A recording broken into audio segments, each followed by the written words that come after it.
What do teachers often misunderstand about autistic students? This is, of course, a huge question that could be a whole series, but I talk a lot in other videos about stress responses and how they're misunderstood, so I want to talk about something different here.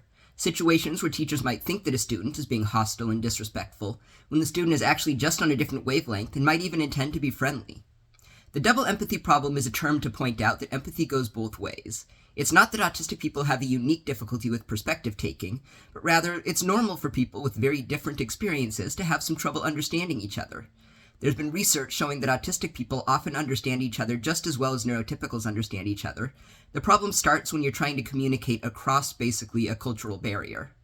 For example, I got myself into trouble in grad school at times for debating with or correcting professors. It was taken as a sign of hostility, I guess, like I was trying to embarrass them. But the reality is exactly the opposite. I was actually trying to be helpful. I'm not going to pretend that I'm always unbothered when somebody points out my mistakes, but if I was teaching, I would feel more embarrassed to find out later that I'd sent my students out with false information. And so I'd feel like a correction would be a favor to me. So there is, of course, variation from person to person, but the classic autistic bluntness often comes from seeing clarity and accuracy as the best way to do right by people. So if an autistic student is getting under your skin, especially if it feels like they're disrespecting your authority, it can be really valuable to pause and ask if you can think of a possible non-hostile intention behind their behavior.